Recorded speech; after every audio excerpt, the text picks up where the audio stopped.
Butter slid across the tile like melted sunlight. A plate shattered sharp, clean, final. And then came the words that split the air in half. Dad, don't touch that food. My in-laws are coming. That's how I ended what used to be called a family dinner. My name is Arthur Whitmore.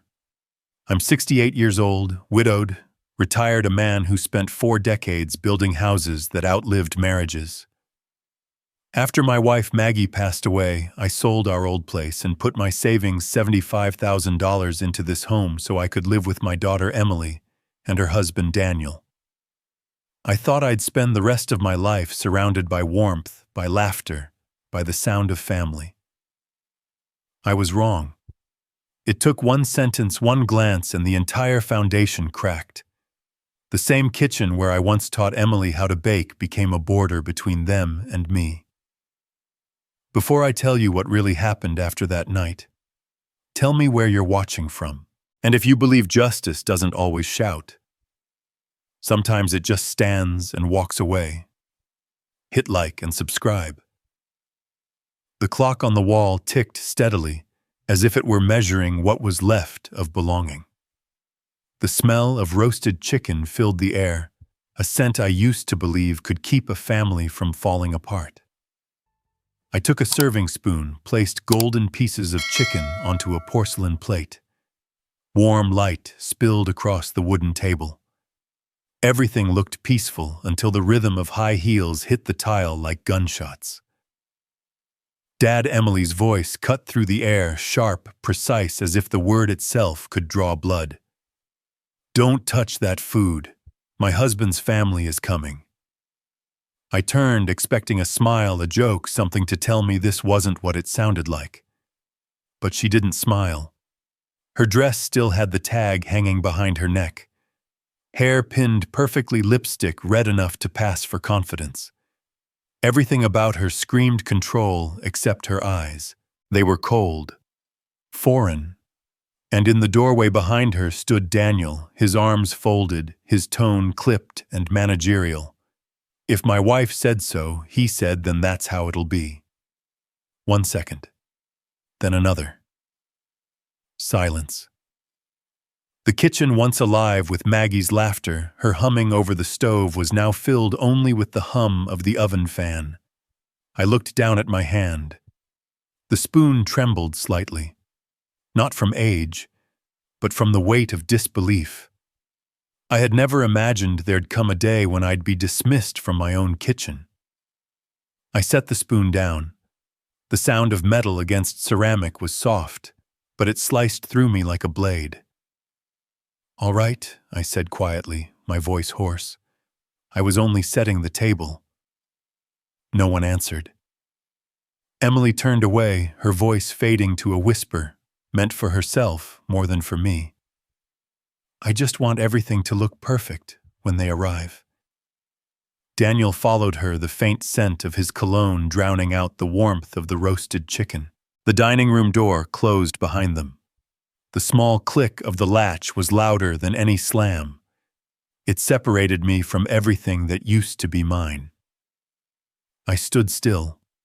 The reflection of the light glimmered on our wedding photo, me and Maggie frozen in a happier decade. Her smile hadn't aged, only I had. A part of me wanted to shout, "Maggie, do you see this? They've forgotten us." But all that came out was breath. I picked up a towel and wiped the counter slowly, tracing invisible lines only I remembered. Under this same wood, Maggie and I once wrote our retirement plans, talking about planting another lemon tree, maybe near the porch. We believed this house would one day echo with children's laughter, the clatter of dishes, Sunday dinners that meant something. Not this silence so complete it could bruise. From the living room came laughter, Daniel's smooth chuckle, Emily's higher notes, different voices than before. Rehearsed. I wondered if they knew I was still here, standing where a husband and a father once belonged. I opened the refrigerator for a glass of water, then stopped. A note was taped to the door. Dinner for guests, don't touch. Emily's handwriting. Neat, measured, businesslike. Even the refrigerator, the one I bought with my last paycheck, now had borders I wasn't allowed to cross. I laughed under my breath. A soundless laugh, more air. Joy. Maybe they'd forgotten I carried every chair into this house myself. I paid for every tile in this kitchen. This place once bore my name. Now I was a guest with nowhere to sit. I climbed the stairs slowly. Each step creaked against the noise below, laughter music, the faint clinking of glasses. On the wall hung Emily's graduation photo, Maggie in the center, her arms around us both. Family, I whispered. It used to be such an easy word to say. My room was at the end of the hall, small, quiet, facing the backyard. I opened the door. The porch light outside flickered through the window, weak and yellow, trembling like an old heartbeat. I sat on the edge of the bed and lifted Maggie's photo from the nightstand. She was smiling, holding a basket of lemons. I remembered the day we planted the first tree. She said, "We'll pick the first fruit when Emily gets married." The tree still stood. The family didn't. Downstairs, the sound of glasses, clinking, laughter again, louder this time. I could almost picture it, the chicken I cooked, the wine they brought, their polite compliments, the perfect illusion of harmony. No one mentioning me. Maybe talking about work, about vacation plans, about futures that no longer included me. I looked out toward the porch. The light flickered against the lemon tree, washing its leaves in trembling gold. It was still green, still growing, even though the man who planted it had been pushed out of the table. I leaned back, exhaled. There are moments when silence weighs more than any insult. And in that silence, you finally see who truly belongs in your house. Later that night, after they'd gone to bed, I went back downstairs. Half-eaten food on the table. Napkins. Lipstick-stained wine glasses. I cleaned them one by one, not out of anger, just habit. The water ran steady in the sink like a metronome. I opened the back door. The night air from the Charleston River drifted in damp, salty, familiar. The porch light brushed across my hands, revealing every callus, every scar, every year I'd spent building, providing, believing. I poured myself a glass of water and sat at the long, empty table. 8 chairs, 1 man. The house was too big for this kind of loneliness. But I didn't move. Not yet. Because for the first time in years, I could hear something inside the silence, the faint, steady rhythm of justice, slowly waking. I looked at Maggie's photo again. "I won't say a word," I whispered, "but they'll know." Outside, the porch light flickered, weak, defiant. And in that fragile glow, I understood what Maggie must have known all along. Some battles don't need shouting. They just need someone still standing when the noise is over. The next morning, I woke early. The Charleston sun had just slipped above the oak line, pouring soft gold over the backyard. The air carried the salt of the river and the damp breath of earth after last night's rain. I took the watering can from the porch.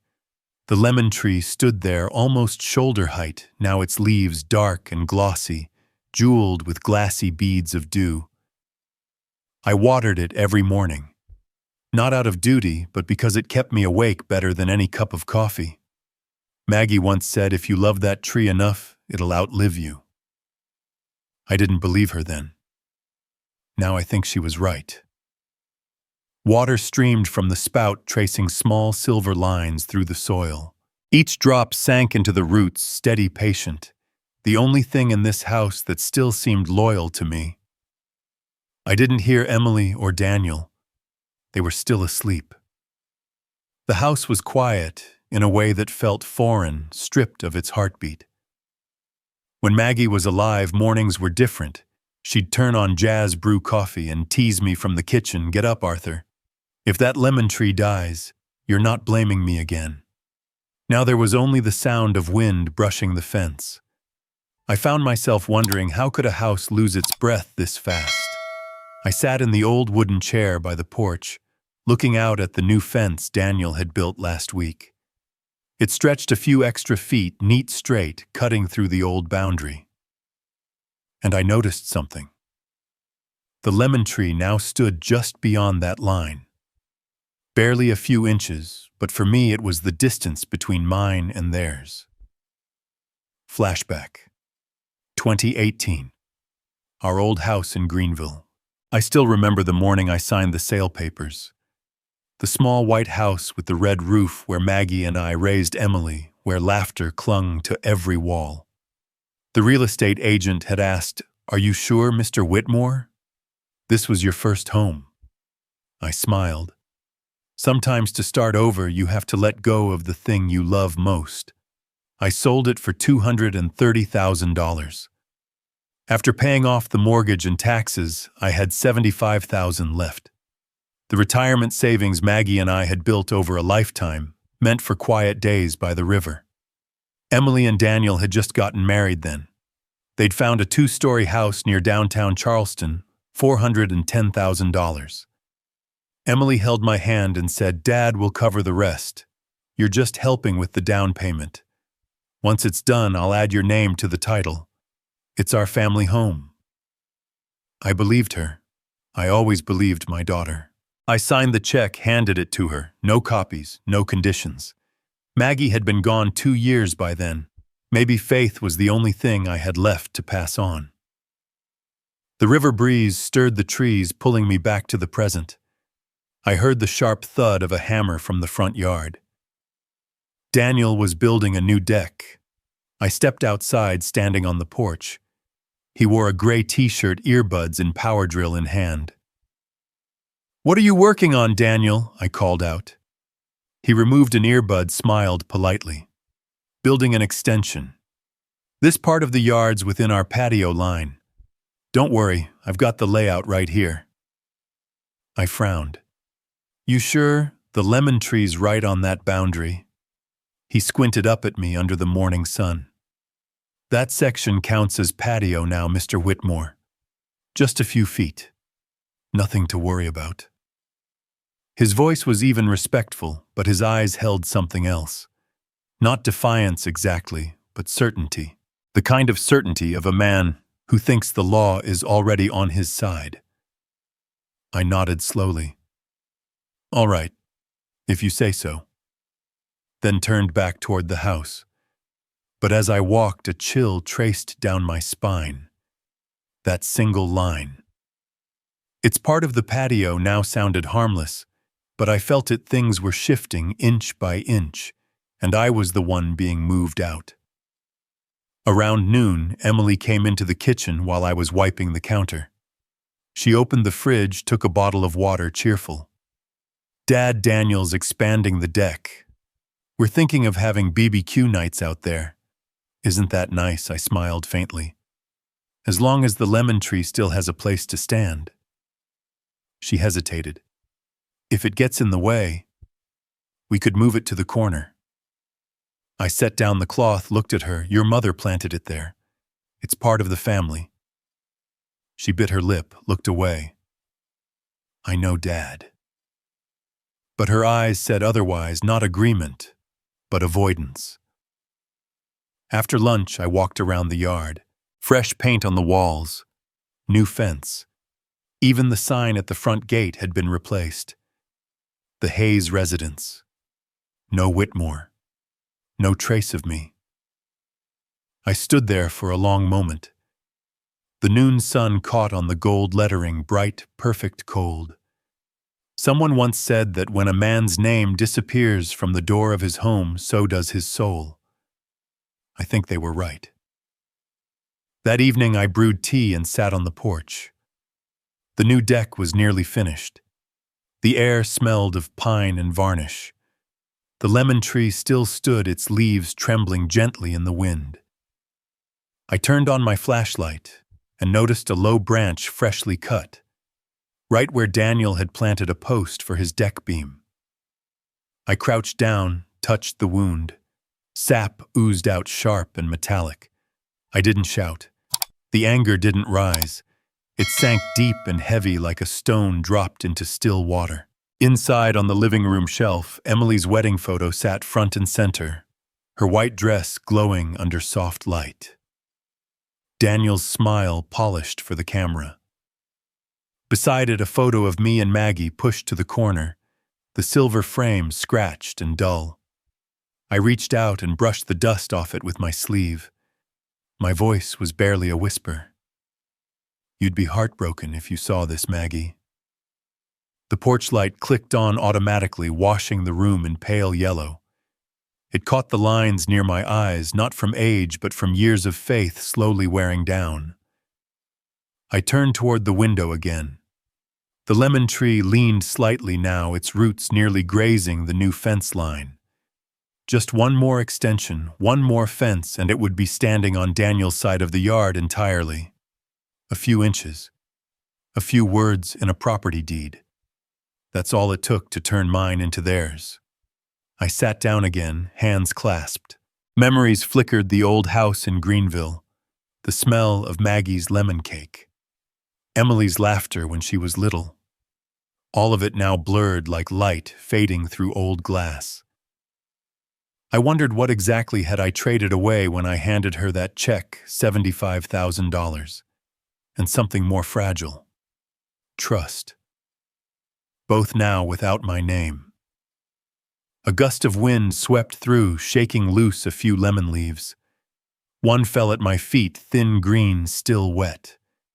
I picked it up, pressed it between my fingers. The oil released sharp and clean, like something that cuts and clears at the same time. I understood then. The lemon tree would live even if cut, even if moved.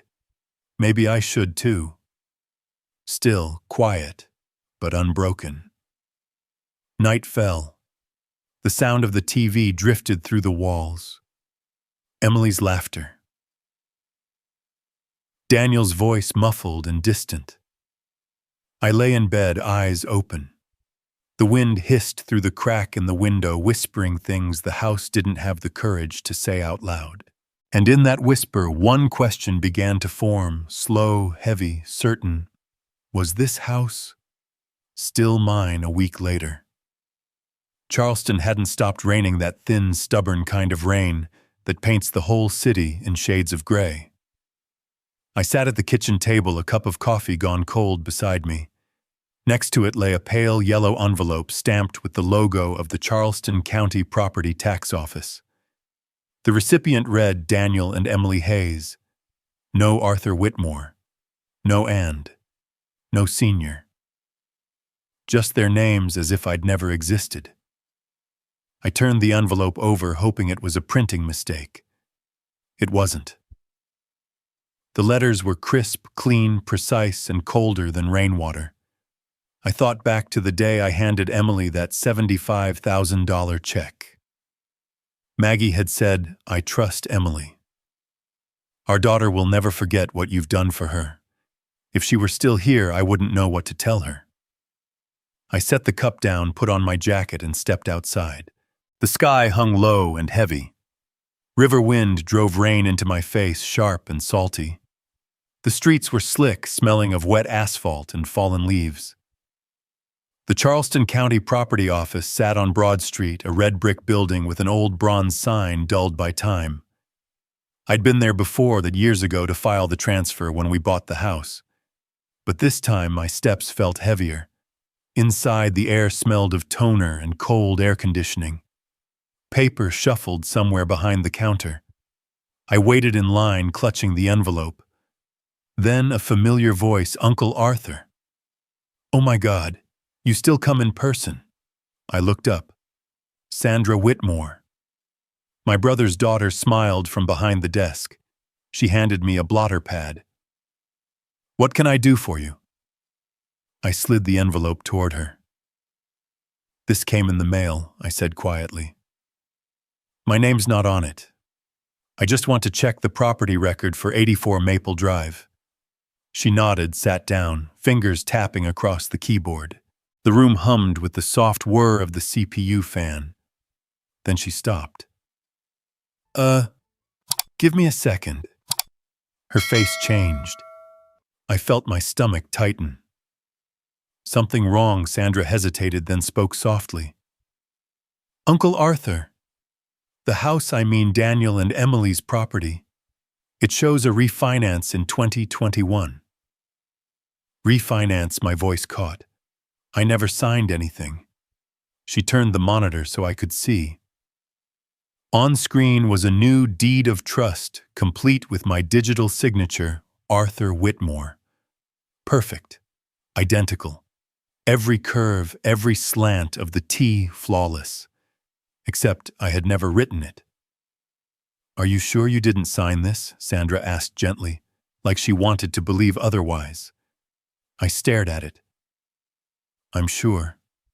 That signature belongs to me, but I didn't make it. The air in the office froze. Sandra was silent for a long moment, then printed a copy. The machine whined softly as the paper slid out, warm and damning. She placed it on the counter and pushed it toward me. In clear black ink under borrowers, it read, Daniel Hayes, Emily Hayes. No Arthur Whitmore. No mention of joint ownership. Below that, 3 signatures, including mine. I stared at it, feeling my hand tremble, not from anger, but from something colder, betrayal, wearing my own handwriting. I folded the paper carefully and slipped it into my jacket. Thank you, Sandra. She bit her lip. Uncle Arthur, I'm sorry. If you want to file a complaint, I can show you the procedure. I shook my head. Not yet. I just needed to know if what I feared was real. When I stepped outside, the rain had stopped, but the air still hung thick and wet. Charleston was gray, heavy, silent. I walked down the street slowly, each step landing harder than the last. At home, I hung my jacket, poured a glass of water, and climbed to my small upstairs office, the only space in that house still mine. Old blueprints, my camera, a framed photo of Maggie. I laid the printed copy on the desk. Under the lamplight, my signature gleamed faintly, mocking me. My heartbeat echoed in my ears, not from rage, from recognition. This was how betrayal sounded when it wore paper and ink. I thought of all those years on the construction site, 40 years of sun-sweat steel and concrete, all to end with a forged line erasing my name from everything I built. I turned the document over, scanning for a notary seal. There it was, T. Wilkes Charleston Bank. I'd never heard the name. In my working days, I used to tell young foremen, even the smallest miscalculation can collapse an entire structure. Now I understood, in life, one forged signature can collapse a lifetime of trust. I stood and opened the window. Evening air drifted in, damp and cool. Below, Daniel's voice carried from the yard, low and urgent on the phone. I caught fragments between the gusts. Refinance. Locked in.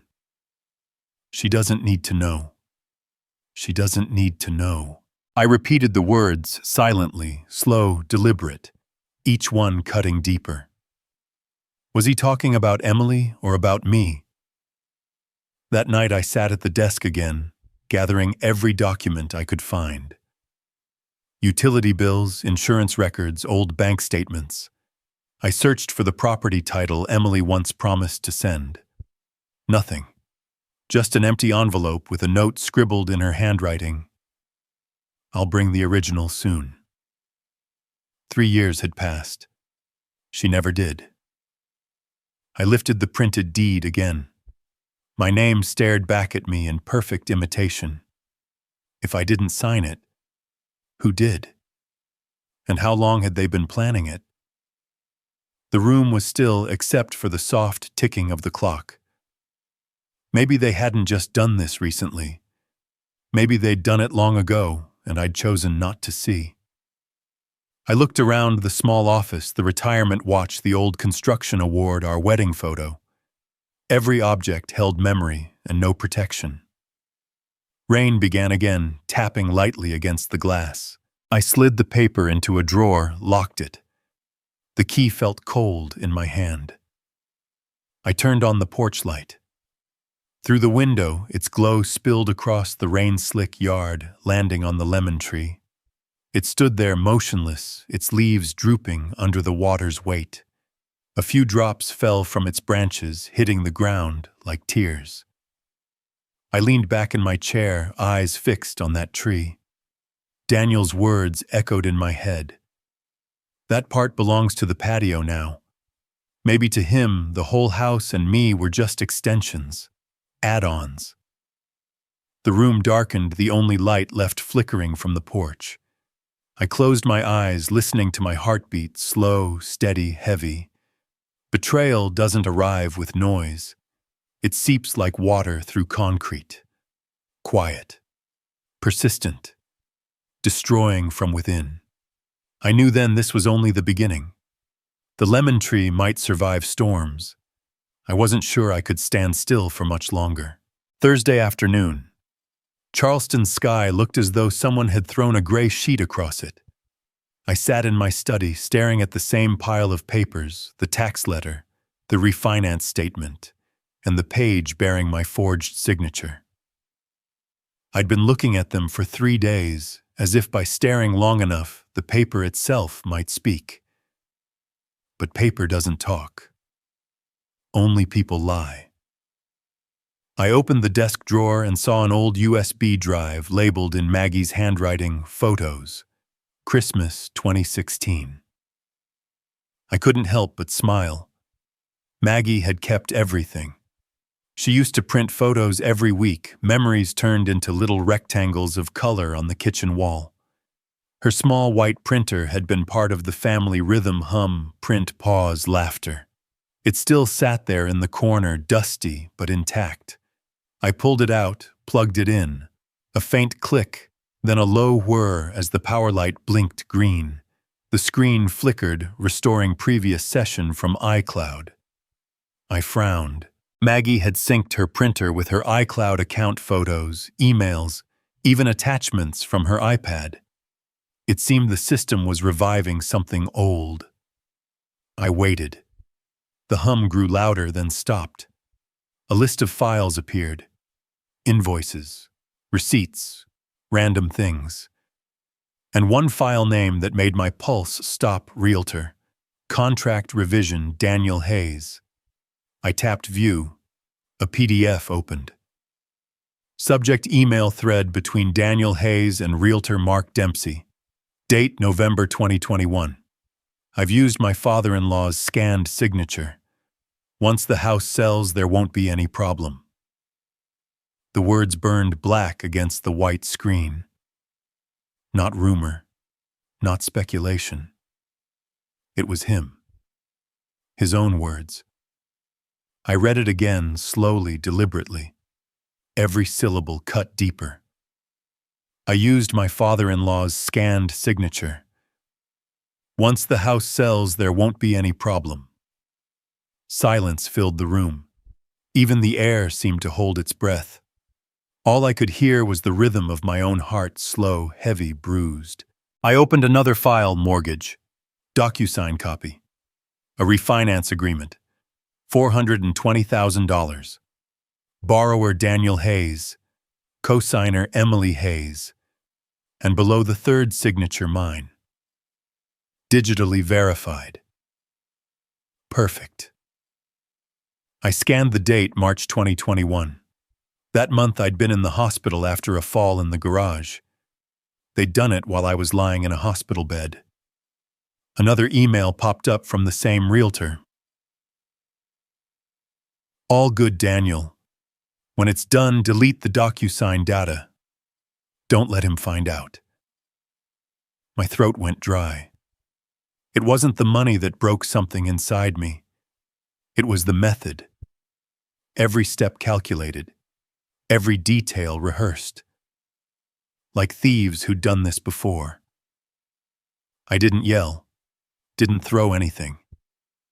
I just sat there staring at the printer's tiny glowing screen, the same machine that once printed Christmas photos now spitting out proof of betrayal. A secret buried for 2 years, waiting for this moment to reveal itself through Maggie's old printer. I pressed print all. The machine hummed to life, feeding each page out one by one. The sound was steady, soft, rhythmic like rain against glass. Each sheet that landed on the tray felt heavier than paper, each one a blade. When it finished, I gathered the warm pages, 9 in total, the air filled with the smell of ink and quiet truth. I didn't reread them. I didn't have to. I knew enough. I slipped them into a brown envelope, sealed it, and wrote with a dull pencil, Maggie's printer, proof. I didn't know why I wrote her name. Maybe because it felt like she'd helped me find the truth. When night came, I took the envelope downstairs and slid it beneath the kitchen drawer. I brewed tea, trying to steady my hands. I remembered what Maggie once said, "If you want to know who's genuine, stay silent. They'll reveal themselves." Tonight, the printer had spoken for me. A car pulled into the driveway. Tires on wet gravel. The door slammed. Laughter. Daniel and Emily were home, their voices dripping with wine and the comfort of ignorance. The kitchen door swung open. Daniel walked in, coat over his arm, the scent of cologne mixed with smoke. He stopped when he saw the printer light still on. "What are you printing, Dad?" I turned my chair slightly, my tone even. "Old papers, your mother's files. Surprising it still works." He stepped closer, glanced at the screen displaying "Printing completed." He smiled too smoothly. "That thing's ancient. I'll buy you a new one." I met his eyes. "No need," I said quietly. "This one remembers more than you think." He blinked a flicker of confusion behind his smile. "What's that supposed to mean? I'm talking about the printer," I replied, then sipped my tea. My voice stayed low, calm, but my heart hammered against my ribs, steady, deliberate, alive. Daniel shrugged, turned, and walked out. His voice trailed down the hall, followed by Emily's laughter, bright, careless. I stared at the printer. The green light blinked softly, still awake. A machine without a soul had done what no human around me dared, it remembered. Maybe Maggie somehow had left it there, a quiet sentinel waiting for the right moment. I took the envelope from the drawer, again added more documents, the tax letter, the refinance copy, the old contract, then sealed it once more. Outside, rain began again, gentle at first, then faster. Drops hit the metal roof, ticking like a clock counting down. Through the window, I saw Daniel standing on the porch, phone to his ear. Even through the rain, I caught his voice. "She doesn't suspect anything. He's old. He won't check." I smiled. Not angry, not bitter. The smile of a man who's already seen the crime even before it's confessed. I turned off the lamp, leaving only the porch light glowing. The envelope lay on the desk, silent, sealed, heavy as a loaded gun. It didn't tick. It didn't beep. But I knew one day it would explode. Not in sound. In truth. Outside, the lemon tree trembled under the rain. Each drop caught the porch light, scattering small flashes of gold.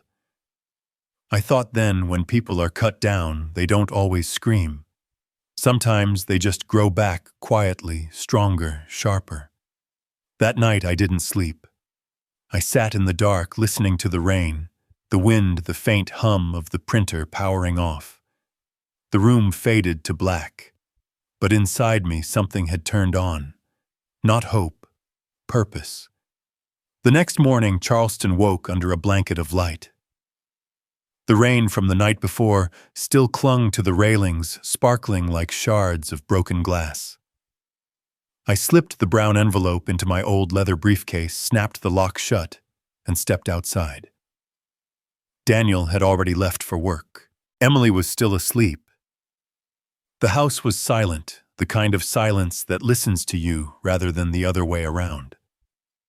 I started the old Ford and drove toward downtown, toward the office of Mark Ortega, the man Maggie had trusted more than anyone after me. When she died, he was the one who filed the death certificate, who handled the insurance, who told me Arthur justice doesn't always come from a courtroom. Sometimes it's just making sure the truth doesn't get buried. I'd nodded back then. But today I understood exactly what he meant.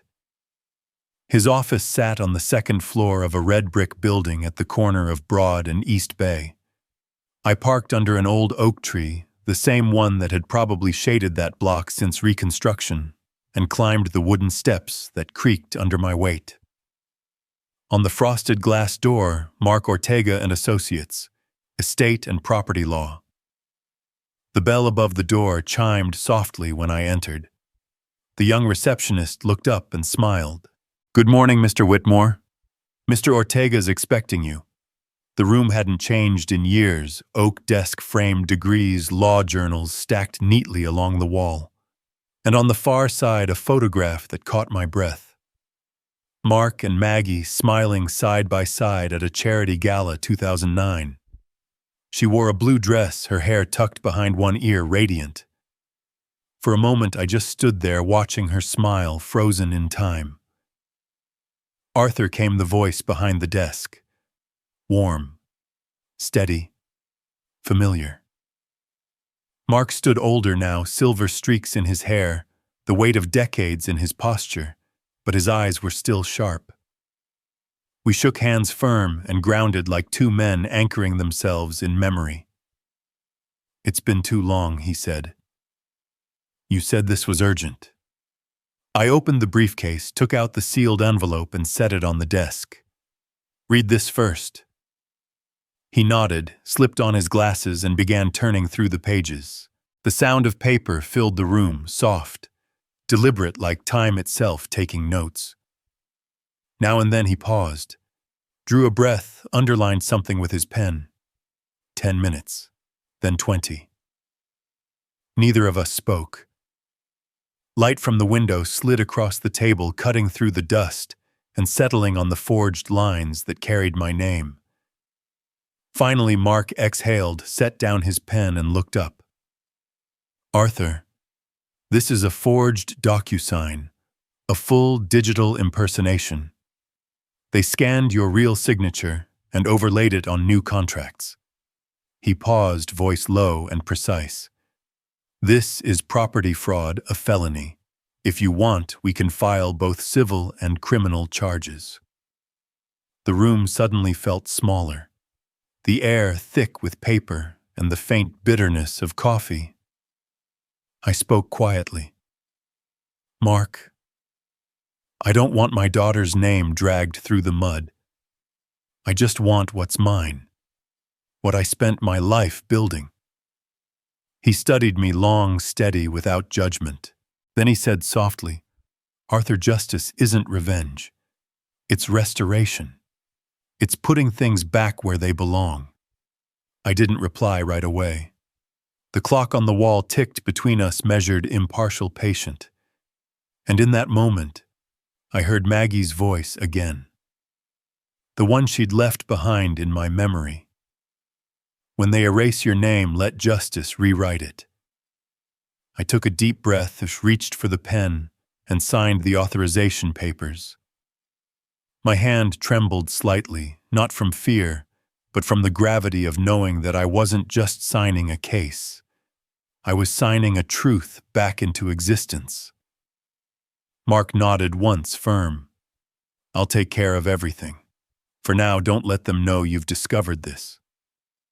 I met his eyes and smiled faintly. "Mark, I've been silent my whole life. A little longer won't hurt." When I stepped outside, the wind was picking up again, carrying salt from the river and the distant sound of horns from East Bay. The storm had passed, and the Charleston sky was blue, once more rinsed clean. On the red brick wall, the bronze plaque beside the door caught the sunlight. Justice and integrity. Since 1974. 2 words I'd stopped believing in. Now they felt like a promise. I walked down the steps slowly, each footfall deliberate, like a man walking out of a deep pit toward solid ground.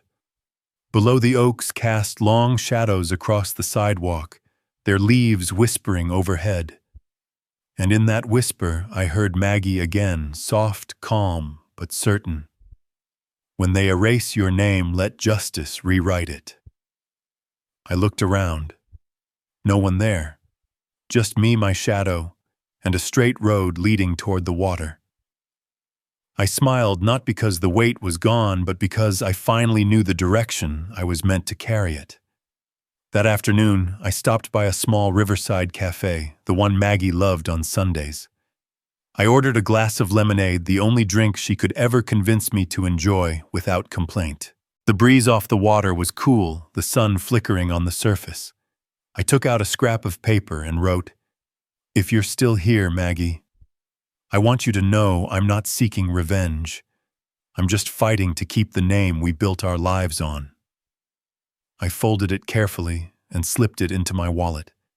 Because deep down I knew the moment I'd signed Ortega's papers, Arthur Whitmore, the humiliated father, was gone. What remained was Arthur Whitmore, the man of justice. That evening when I got home, Daniel's car was still missing from the driveway. Emily looked up from the couch and asked Dad, "Where have you been all day?" I smiled lightly. "Meeting an old friend of your mother's." She smiled back, unaware. They didn't know the tide had already started to turn. Upstairs, I opened my window.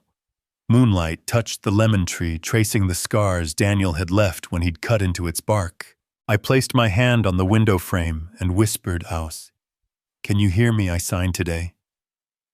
But this time it was for us. A soft breeze moved through the yard. One yellow leaf loosened, spinning gently through the air before settling on the porch. Quiet. Peaceful. As if she were nodding. That afternoon, Charleston burned. The kind of southern heat that makes the air shimmer, as if the whole sky's been fired in a kiln. I was watering the lemon tree when I heard tires screech outside the gate. A door slammed. Then sharp, echoing heels on the hardwood floor. Dad Emily's voice, high, strained, trembling with anger. Before I could turn around, a thick stack of papers hit the kitchen table. Pages fanned out across the surface, the gold seal of the Charleston County Court gleaming in the sunlight. Her eyes were wild. "You actually sued me." Her voice cracked, not just from shock, but from the disbelief that the man who once spoon-fed her soup during a fever was now the plaintiff. I set the watering can down slowly, turned. Sunlight poured through the window, landing squarely on the table, the same table where I used to read the morning paper, now covered in litigation. A sight I'd never thought I'd live to see. "It's not you I'm suing," I said evenly, my voice calm, low. "It's what you signed." Emily's chin quivered. Her eyes filled. "Dad? You're tearing this family apart," she said, voice shaking. "You're turning us into a circus for the whole neighborhood." I pulled out a chair and sat down across from her. Her face, once so much like Maggie's, was now twisted by fear and fury. "Tell me," I asked softly, "who do you think started tearing this family apart?" The wind outside rustled through the trees. The kitchen shrank, no longer a home but a courtroom without a gavel. The door opened again. Daniel walked in, shirt half untucked, tie askew, a faint layer of construction dust on his sleeves. "What's going on?" he barked. Emily pointed at the papers. "He's suing us." Daniel's gaze locked onto mine. Gone was the polite son-in-law mask. His eyes were sharp now, calculating, like someone realizing the game had shifted. "What the hell are you doing, Arthur? I'm protecting the life you both took from me." He stepped closer, both hands flat on the table. "You're destroying this family." I met his stare. My voice didn't rise. It didn't have to. "No, Daniel. You destroyed this family long ago. I'm just cleaning up the wreckage." Silence. The clock on the wall ticked slow, steady, merciless, each click slicing through the air like a blade. Emily inhaled sharply, tears catching in her throat. "You don't have proof," she whispered. "You can't prove I did anything wrong." I tilted my head, studied her for a long moment. Then I said very quietly, "The old printer remembers more than you think." Daniel's smile died instantly. A flicker of panic crossed his face, gone in a heartbeat, but I caught it. Emily turned to him. "What printer?" He shook his head, voice lowering. "He's bluffing. He's making things up." I said nothing. Just let my gaze drift toward the stairs, toward the small office where the envelope of evidence waited in the drawer. The silence grew thick, heavy. The kind of silence that presses down until it makes people sweat. Finally, it was Emily who broke it. "Dad. Why, you know this will destroy me." I looked at her, not angry anymore. Just tired. "I stayed silent to protect you. And you used that silence to take another step. Then another." I paused, my voice dropping lower. "Don't you see, Emily, you destroyed me first."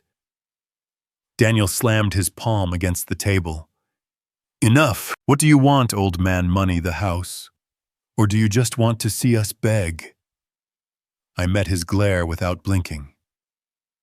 "No," I said simply. "I just want my name back where it belongs." The words hung in the air, simple, clean, impossible to argue with. Daniel swallowed hard. Emily turned away, tears slipping down her cheeks, unchecked. Somewhere behind us, a glass fell into the sink and shattered. No one moved to pick it up. Daniel grabbed her wrist. "Come on. Don't let him see you cry." He stormed toward the door. Emily hesitated, looked back at me. Her eyes were chaos, anger, fear, and something else. Regret, maybe. The door slammed. Their footsteps faded down the hall. Then nothing. I stayed there, palms resting on the cold wood of the table. The pulse in my hands matched the ticking clock. The air was heavy, but inside something had changed. No more trembling. No more fear of losing what was already gone. Only clarity, sharp and steady like glass catching the light. I stood bent down and picked up the broken shard from the floor. The biggest piece still glimmered under the sun, warped but bright. I turned it over in my hand and said softly, "Sometimes things have to break before you see who's really holding the knife." I dropped the shard into the trash, rinsed my hands, and turned the faucet all the way on. Water rushed down the drain, washing away the last trace of the confrontation. In the cabinet glass, I caught my reflection, older, worn, but the eyes were clear again. For the first time in years, I recognized the man staring back. The man who'd built homes with his hands, who'd believed in family with his heart, who now would defend himself with truth. The stack of court papers still sat on the table, their corners curling in the heat. I gathered them neatly, slid them into a fresh envelope. Before sealing it, I wrote one more line in pencil: "No one wins by lying, but some lose everything when the truth is printed."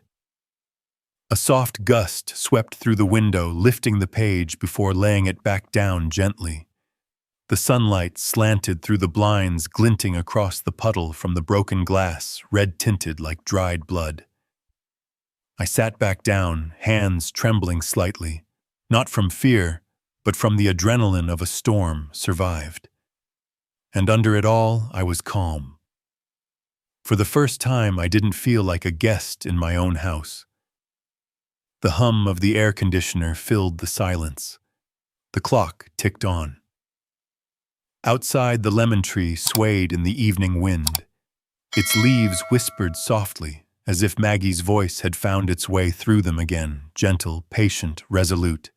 Let them close the door, Arthur. Justice will open a bigger one. Charleston's night came slow, the kind of slow that feels deliberate, like the city itself was holding its breath. Wind drifted in from the river, carrying salt, damp leaves, and the faint trace of whiskey from the bars down on Broad Street. I sat alone in the kitchen. The tea beside me had gone cold. Across the table lay the court papers, the symbol of a battle I could no longer turn away from. Sleep wouldn't come. The echoes in my head, Emily's voice, Daniel's, tangled between guilt and defiance.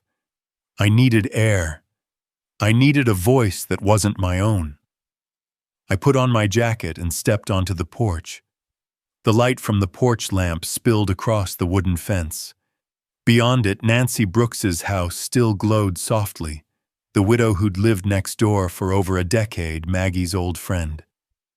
Nancy had a way of making peace sound like a cup of tea jasmine, and quiet stories brewed long served warm. I knocked 3 times. The door opened, and there she was, smiling the same kind smile that hadn't aged in years. Arthur, she said, I was just about to make another pot. I knew you wouldn't be asleep yet. I stepped inside. Her house smelled of cinnamon and vanilla cozy, filled with the kind of trinkets people only keep after surviving their storms. We sat by the window. She poured tea, then asked softly, I heard someone from the court came by your house today. What happened? I paused, then simply said, something old, Nancy. Old, but not over. Her eyes softened. She understood more than I'd said. Daniel and Emily. I nodded. No use pretending otherwise. At this age, pride feels heavier than truth. Nancy took a breath, her tone lowering. Arthur, I don't want to meddle, but I heard Daniel arguing on the phone last week, loud enough that I could hear it from my backyard. I turned my head sharply. Arguing about what? She hesitated, glanced toward her window, then spoke slowly. If my father-in-law won't sign, this house is gone. That's what he said. The room fell silent. I set my cup down. Steam rose, then vanished. I didn't need any further explanation. It all fit. They needed my signature to legalize the $420,000 refinance. Without it, they'd lose the house. And I was just the piece they needed off the board to cash it in. Nancy's hand brushed mine gently. Arthur, you need to be careful. I never trusted that man. He's got eyes that never stay still. I looked down at my own hands, rough-veined, scarred, but steady. I know, I said quietly, but I'm not afraid anymore. Outside, the wind picked up. A dry wooden thud echoed from my yard. I walked to the window, peered through the fence, and froze. The deck light illuminated an empty patch of soil. Where the lemon tree had stood for 4 years, there was nothing. Just a splintered stump sap glistening like dried blood. I stepped outside. Nancy followed with a flashlight. We crossed to the fence, and I stared down at the spot, the rough cut, fresh raw. The smell of resin sharp in the air. Daniel had done it. Not out of spite, but out of fear. Fear of what the tree represented, something I'd planted, something that wouldn't die quietly. I didn't speak. Didn't curse. Didn't even feel anger. Just the hollow sound of wind passing through the space where its leaves once rustled. Nancy laid a hand on my shoulder. Arthur. I shook my head. It's all right. It's just a tree. But trees remember who planted them. She opened her mouth to say something more, but I was already walking back inside. In the kitchen, I pulled a small pot from the cabinet, filled it halfway with soil. Then, from my pocket, I took a tiny lemon sapling, one I'd been nurturing quietly for months, just in case. I set it in the pot, pressed the soil around it gently. The motion brought me back to the day Maggie and I planted the first tree. The same warm wind, the same Charleston light dripping through the leaves. She'd laughed then, saying, "When life turns bitter, remember lemons only give juice when they're pressed." Those words came back now, clear as the night air. Maggie always had a way of making the truth sound simple, and tonight I understood her completely. I poured a little water into the pot, watching it sink slowly into the soil. Then opened Maggie's old letter, the one she'd left for me years ago. "My dear Arthur, if I'm no longer here, don't let loneliness make you silent. Stand up when the truth is buried, and remember lemons only give juice when they're pressed." I set the letter down beside the sapling. My heart eased. Grief doesn't always need tears. Sometimes it needs an act, and planting that small green stem, that was my act. Nancy watched quietly from across the table. "Maggie would be proud," she said softly. I smiled faintly. Maybe. Or maybe she'd scold me for letting the old one get cut down. "What will you do about Daniel?" she asked. I looked out through the window. My porch light still burned, but inside the house darkness had settled thick. "I won't do a thing," I said. "Men drowning in debt don't need a push. You just wait, they'll sink on their own." Nancy nodded slowly. We didn't speak again. Outside, a fine mist began to fall, rain so light it looked like dust in the glow of the street lamps. It covered the raw patch of earth where the lemon tree had once stood. And as I watched it, I felt something close to peace. Everything that's taken leaves a trace. The tree was gone, but its roots still ran deep, and the sapling on my table, the piece of me still alive, would grow again. When I left Nancy's house, it was near midnight. The cobblestone street shimmered with rain. Porch lights reflected in puddles glowing gold like fallen stars. I carried the little pot close to my chest, its leaves trembling in the wind. The air was cold, but I felt warm. Each step home sounded clear on the wet ground, slow, steady, unafraid. Because now I understood why they did it. Debt, greed, and the mistake of thinking I was too gentle to fight back. They were wrong on all three. When I reached the porch, I placed the pot beneath the light. The leaves caught the glow, shining pale green, fragile but alive. I touched one leaf, spoke quietly, voice low and even, "Maggie, they can cut the tree, but they'll never kill the season." When the county court officially took the case, the news spread faster than the Charleston wind. Neighbors who once waved every morning now whispered when I passed. They didn't ask. They didn't have to. Their eyes already asked for them. "Did you really sue your own daughter?" I didn't care. Reputation is a fragile luxury, one you stop worrying about once everything else has been taken. But I knew Emily did care. She always cared. She'd inherited that from her mother, the need to be seen as good, put together, admirable. Not from me. 3 days later, Ortega called. His tone was quiet, deliberate. "Arthur," he said, "someone came to see me today and didn't want you to know." I didn't need to ask who. There was only one person it could be. It was noon when she arrived at his office. He told me everything later, each word, each pause like a photograph held too long in the light. The door opened gently. Emily stepped in, clutching her purse, her eyes swollen. "Mrs. Hayes," Ortega said, standing. His voice was calm, steady. "Please have a seat." She didn't look up.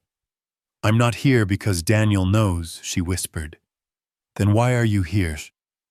She drew a long breath. Her fingers twisted tightly in her lap. I want to stop the case. I didn't know he forged Dad's signature. I thought it was all legal. I thought. Dad agreed. Ortega studied her for a moment, then spoke quietly. If that's true, Mrs. Hayes, you can testify. In court. Emily's eyes lifted wide, glistening. No, I can't. He'll be furious. He said if I turn against him, we'll lose everything, the house, his job, even our daughter. Are you afraid of your husband? Ortega asked, his tone firm but gentle. She nodded slowly. He doesn't hit me. But when he's angry, his eyes. She stopped. Didn't finish. She didn't have to. Ortega sat back silent. He'd heard 1,000 confessions in his career, but few fears ring truer than the kind born from love turned into control. He slid a glass of water across the table. Mrs. Hayes, sometimes the right thing won't save everyone, but it will save you. She stared at the glass. Her voice was barely a whisper. I'm not strong like my father. He can stay silent forever. I can't. Ortega's reply was soft, almost a murmur. Arthur isn't silent because he's weak. He's silent because he once believed in you. She didn't answer. She just sat there for a long time, then rose quietly to leave. As she opened the door, the afternoon sun caught her hair a faint gold, just like Maggie's in her youth. But her eyes no longer carried that same light. That evening, Daniel came home early. Emily stood in the kitchen staring at the coffee maker without moving. He tossed his keys onto the counter. Did you meet Ortega? She flinched. Who told you that? He gave a short, bitter laugh. You think I wouldn't find out? You went to his lawyer. I just wanted what? He snapped, slamming his hand on the table. The glass shattered pieces scattering across the tile. You wanted to betray me. His voice rose sharp, breaking its calm facade. If you turn on me, we lose everything. The house, our name, our daughter. Do you get that? She stepped back, pressing against the wall. Daniel, I just want to stop. I can't keep lying. There's no lie, he shouted. We're just taking back what's ours. Tears ran down her face. No, Daniel. It was never ours. He froze. Then his tone dropped quiet and venomous. Careful, Emily. Some people lose everything just for telling the truth. She said nothing, just stood there trembling as the sound of glass cracking beneath his shoes filled the silence. That night, I sat alone in my study under the amber glow of a small desk lamp. On the table lay a small white envelope hand-addressed in rounded, uneven letters to Grandpa. I opened it gently. Inside was a short note written in the handwriting of my granddaughter, Sophie Emily's little girl. Grandpa, Mommy's sad. I saw her crying in her room. She said you don't love her anymore. But I don't believe that. I miss Grandma's lemonade. Mommy said I never got to taste it. When this is all over, can you make me some? I set the note down. Sat still for a long time. The ink was still fresh. I could almost see her curly hair, brown eyes sitting at a kitchen table with crayons and paper, writing this with all the love a child could fit between her fingers. I folded the note and slipped it into the drawer with the court documents. My heart softened, but my resolve did not. Love isn't always forgiveness. Sometimes it's teaching the cost of betrayal. I didn't want my daughter humiliated in court, but I also couldn't let my granddaughter grow up learning that lies can keep a family whole. Outside, thunder rolled. Rain began to fall, tapping steady against the window pane, each drop sounding like a reminder, not of anger, but of loss. I looked out toward the porch. The young lemon tree stood there, its leaves trembling under the rain. A new sprout had broken through the soil, tiny, bright, stubbornly alive in the dark. I touched the glass, watching it sway. "Maggie," I whispered, "do you see it? The tree still grows, even in poisoned ground." The next morning, Ortega texted me. "She came, Arthur, but she's not ready to tell the truth. Give her time." I stared at the screen. Didn't reply. Time, I had plenty of that. But justice doesn't wait forever. I reached into the drawer, pulled out Sophie's letter again. Read the last line once more. "When this is over, will you make me lemonade?" I smiled faintly, sad, but true. "Yes, Sophie," I murmured. "But first, Grandpa has to press something else, the truth." Charleston, Monday morning. The sky was clear, but the air felt heavy, the kind of stillness that comes before a storm. The county courthouse opened early. Lawyers, clerks, reporters, all moving fast, all speaking in low voices. I sat on a wooden bench outside the courtroom, hat in my hands, eyes fixed on the gray tile floor. Beside me, Ortega adjusted a thick folder, solid, unbending like steel. The first page bore my name in bold print, Whitmore versus Hayes. Hearing your own name in a lawsuit never feels normal. It doesn't sting from fear, it stings from memory. Because at 68, I was suing the very person I once carried in my arms. The clerk's voice echoed through the hall, "Case 2045, Whitmore versus Hayes. All parties please enter." I drew a deep breath. The heavy oak doors opened, spilling light across the polished floor. It felt like walking into a scene I'd watched 1,000 times in someone else's life, never thinking I'd be the one standing in it. The Charleston courtroom gleamed. High ceilings, red brick walls, mahogany desks that smelled faintly of lemon polish and dust. I took my seat beside Ortega at the plaintiff's table. Across the aisle sat Emily, eyes swollen, head bowed, and Daniel, chin lifted, jaw tight, wearing a suit too crisp for his conscience. Next to him, a young attorney in a navy tie, smooth and expensive, already tapping his pen. Then Judge Robert Keller entered, silver hair, steady eyes, the kind of man whose voice carried weight even in silence. All rise. The gavel struck once, sharp, resonant. Court is now in session. Ortega began, calm but deliberate, each word landing with the weight of a hammer. "Your Honor, my client, Mr. Arthur Whitmore, was unlawfully removed from joint ownership through a falsified refinancing agreement. We have digital evidence from iCloud servers confirming a forged signature and emails between the defendant Daniel Hayes and broker Mark Dempsey, wherein Mr. Hayes explicitly states he used his father-in-law's scanned signature." The room filled with murmurs. Daniel frowned, leaning toward his lawyer. Emily kept her head down, hands trembling in her lap. Daniel's lawyer stood, voice sharp, clipped, mechanical, "Your Honor." Mr. Whitmore voluntarily transferred the property to his daughter and son-in-law. There was no coercion, no fraud. The refinancing was a financial restructuring, perfectly legal. Judge Keller peered over his glasses. "Do you have documentation of this voluntary transfer?" A pause. Too long. The young lawyer shuffled his papers, eyes darting. "Not precisely, Your Honor." Keller leaned forward slightly. "No written agreement. No certification. Just your client's word." The man swallowed hard. "Yes, Your Honor."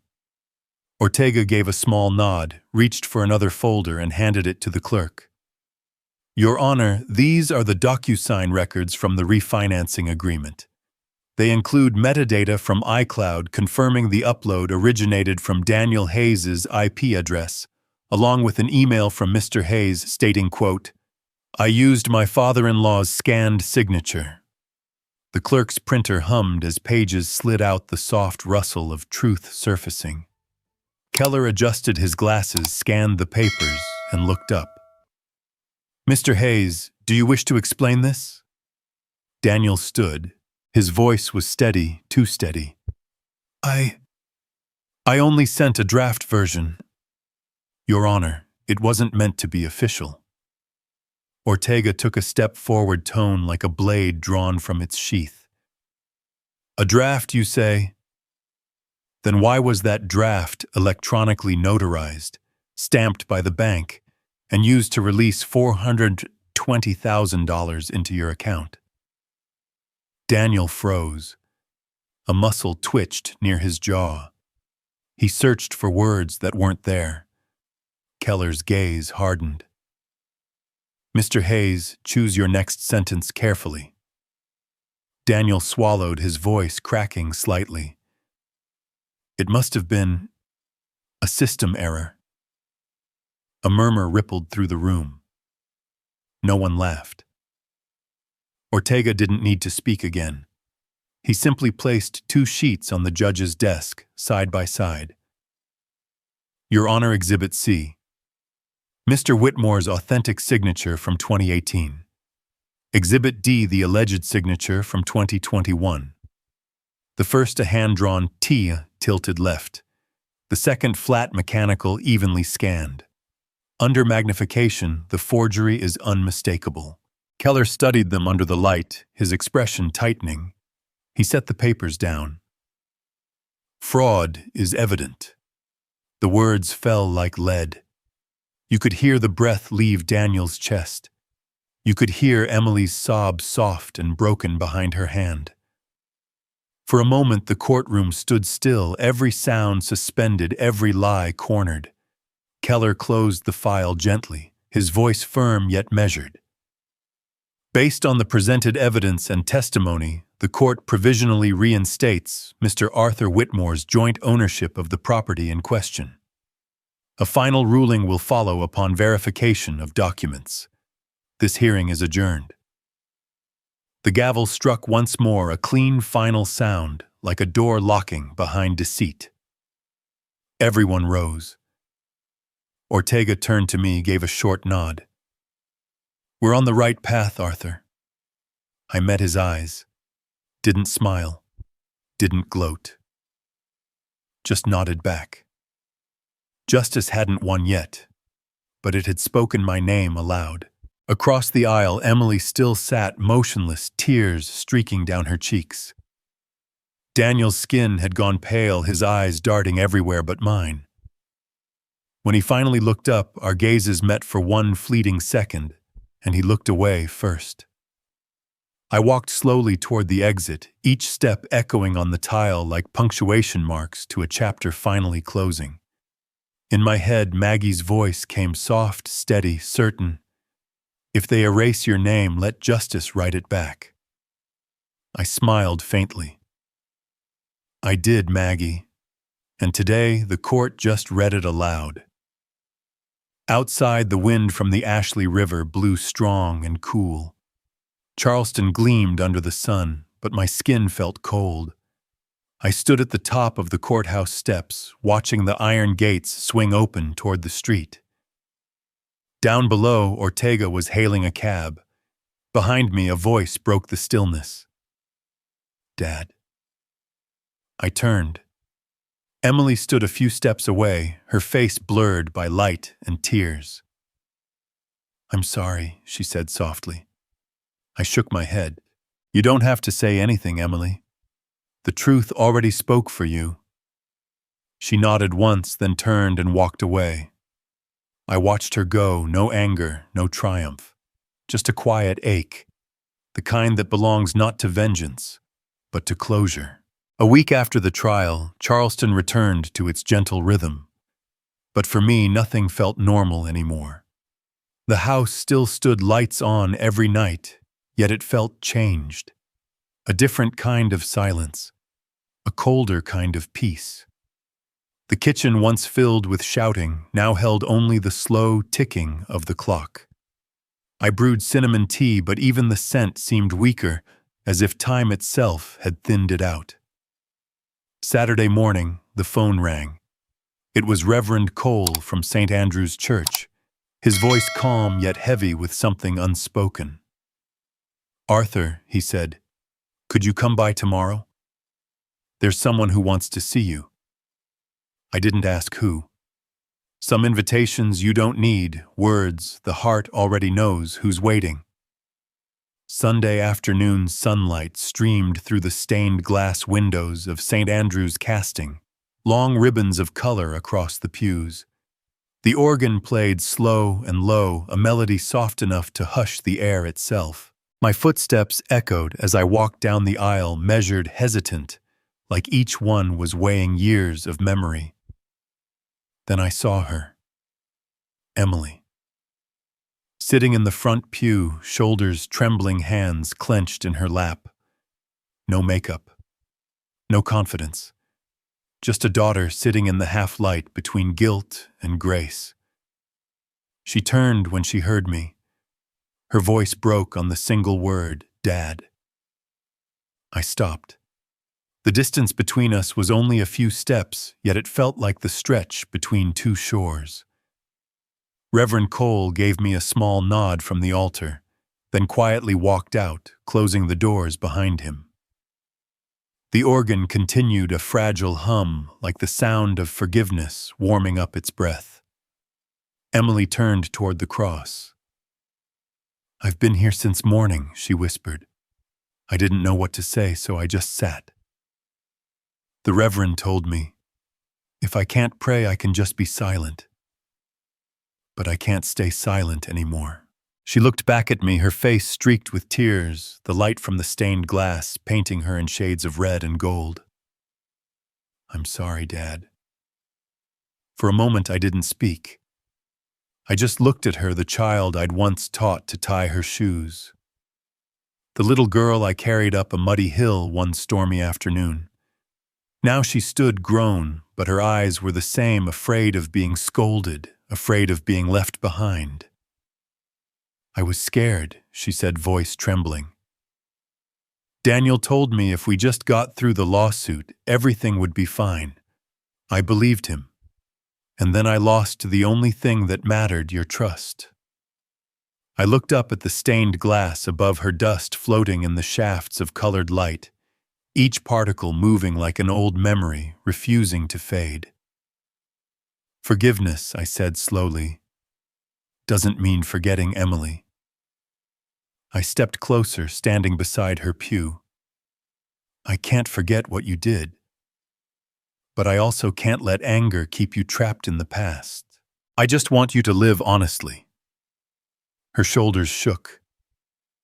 "I don't deserve it," she said. I placed a hand on her shoulder. "No one does. We just learn to pay for what we broke and keep walking." The words came without planning, but once spoken, something inside me lifted, like setting down a weight I'd carried too far for too long. Emily looked up, eyes red, searching.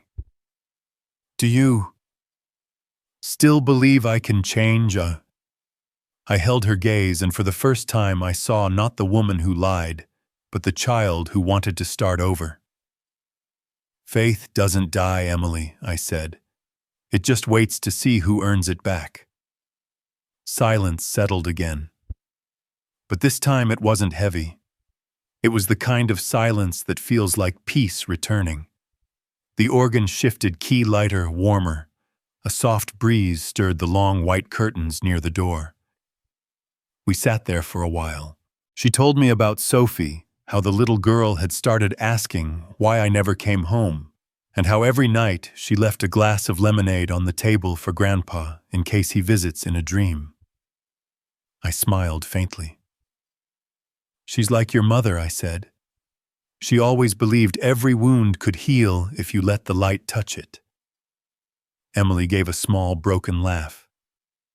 "I miss her, Dad." I do too, I said quietly, and for the first time in years, I spoke Maggie's name not with pain, but with peace. The last rays of sunset poured through the windows, spilling onto the water behind the church, where ducks glided lazily across the gold surface. It was so quiet, I could hear my own heartbeat steady, unburdened. When we stepped outside, I paused at the church steps. Emily walked beside me, silent. The wind lifted her hair, brushing strands across her face, and for a moment, she looked exactly like Maggie did on the afternoon before her wedding, standing right here, fixing Emily's veil, whispering, "Keep your heart soft, even when the world turns hard." I looked back at the church.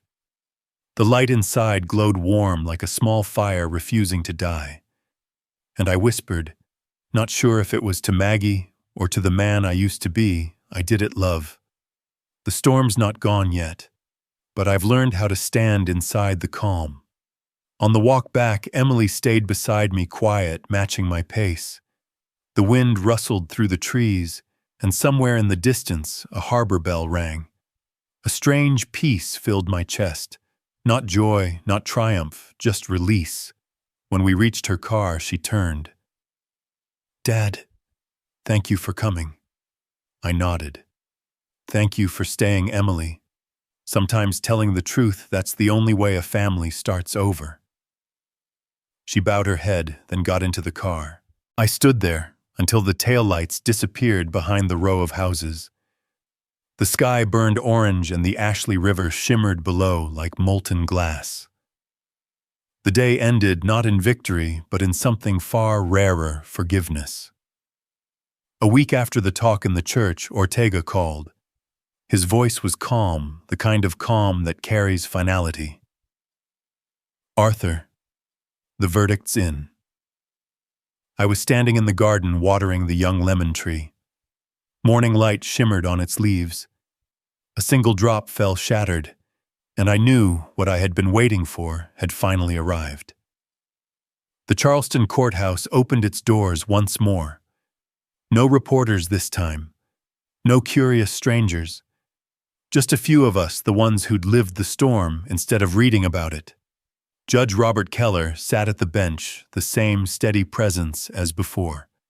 His voice carried through the room, not loud, but weighted, the kind that settles into you like truth itself. After full review of the evidence, this court finds Daniel Hayes and Emily Hayes guilty of signature forgery, property fraud, and unlawful possession.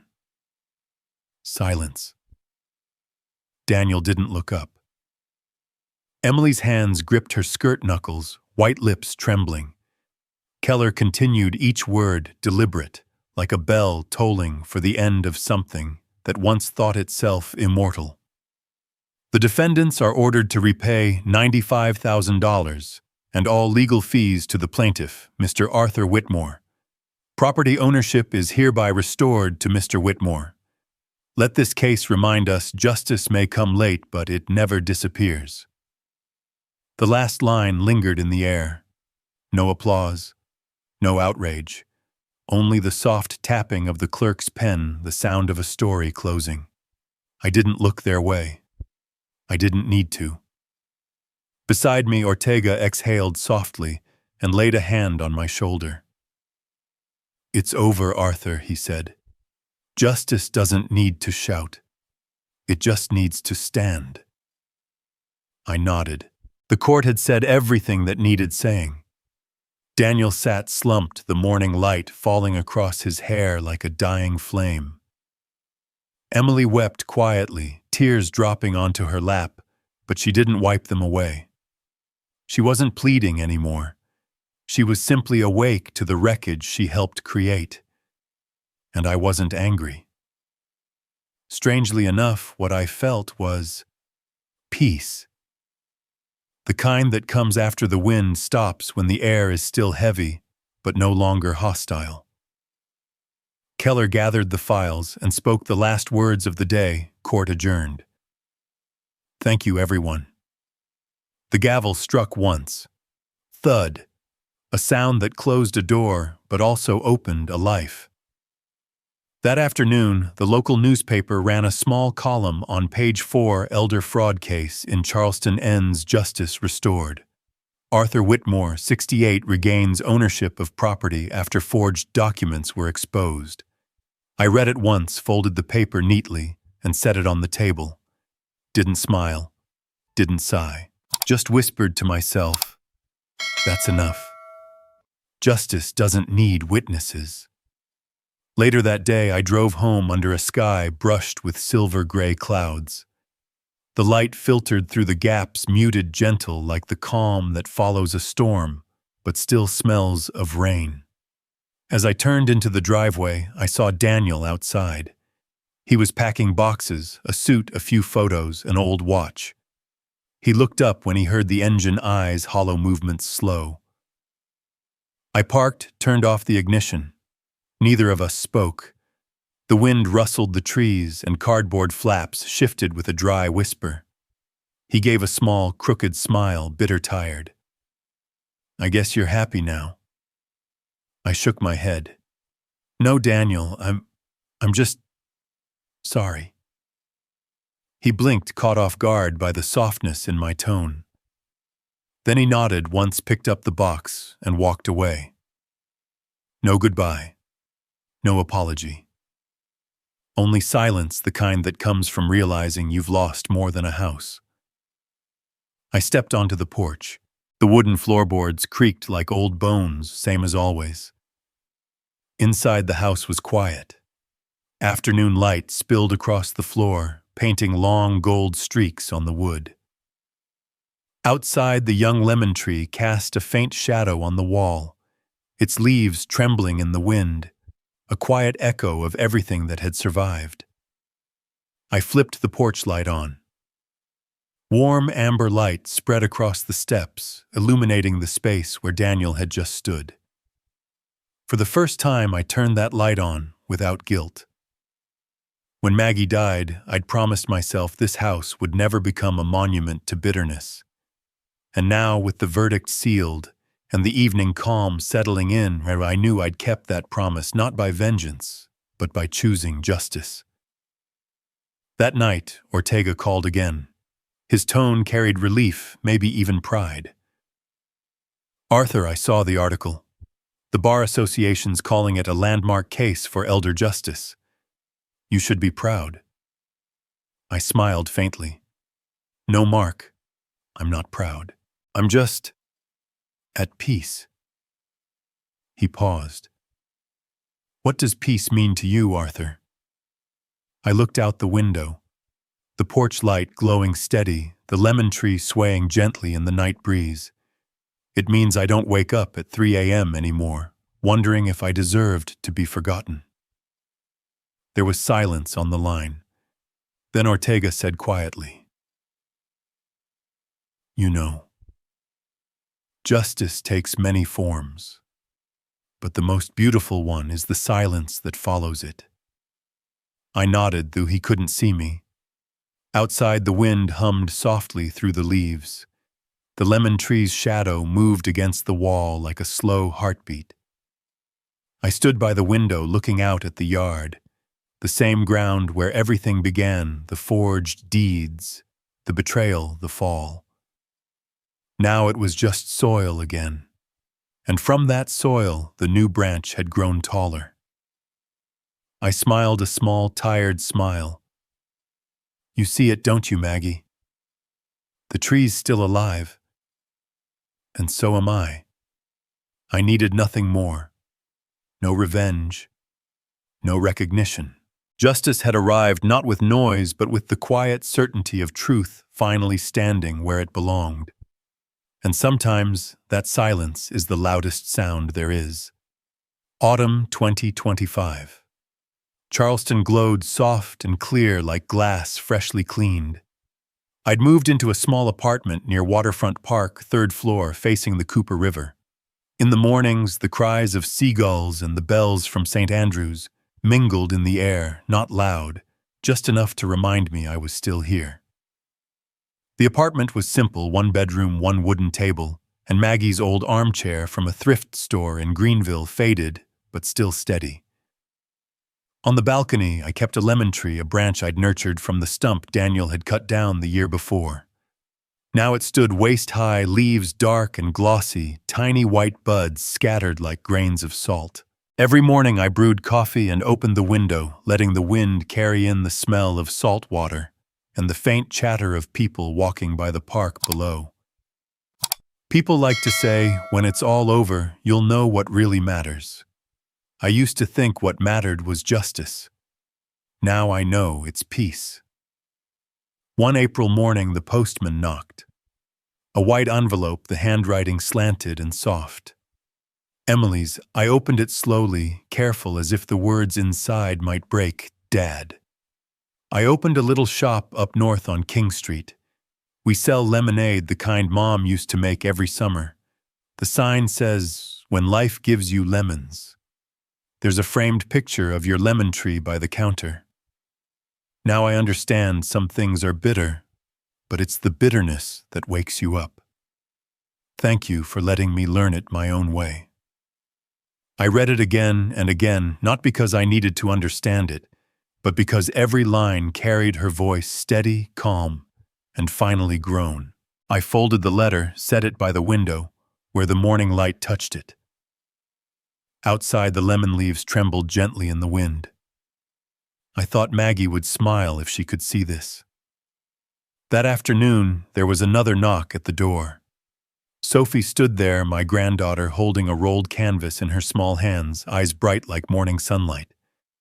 "I made this for you, Grandpa," she said, unrolling it with pride.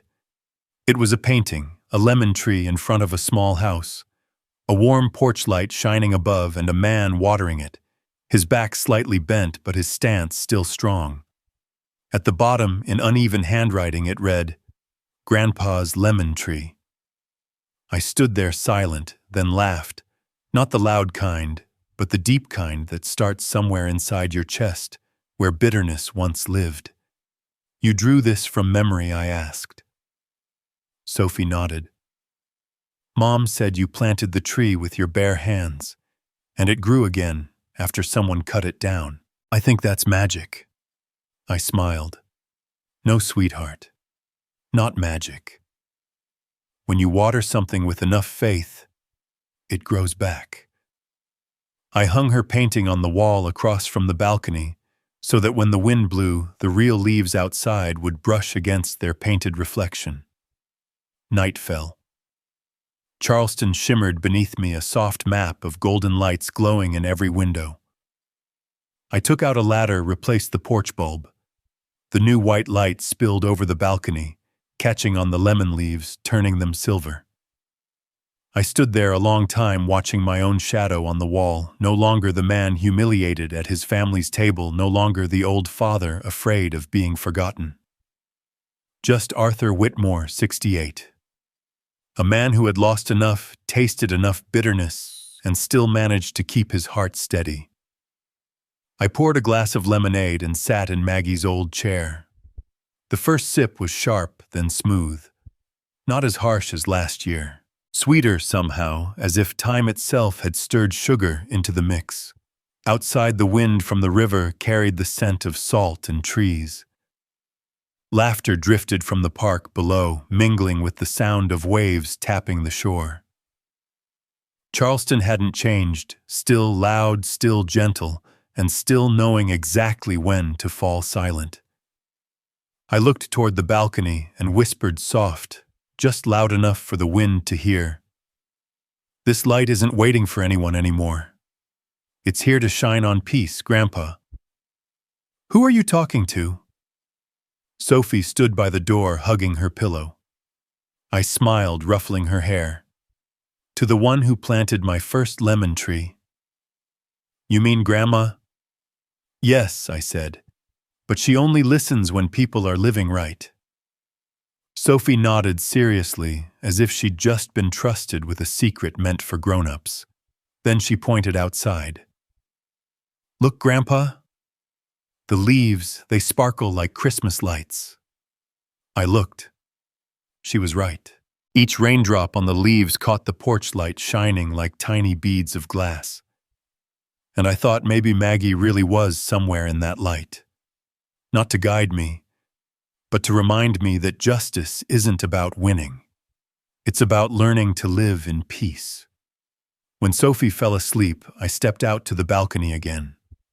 The light still glowed. The river below moved quietly, reflecting thousands of city lights, small, steady, eternal. I leaned on the railing, took one last sip of lemonade. The tang spread through my chest, sharp at first, then fading, leaving only calm. Just like me. After everything, the trial, the betrayal, the storm, I'd finally dissolved into the peace I'd once thought I'd never find again. If this story made you reflect on trust, justice, and family, don't just scroll away. Leave a comment, tell me where you're watching from and what part of Arthur's story stayed with you. Tap the like button if you believe that quiet justice still matters. And if you want more stories about karma, redemption, and second chances, subscribe, because every week a new story reminds us that even after betrayal, peace is still possible. When the storm ends, peace begins. Don't miss the next one.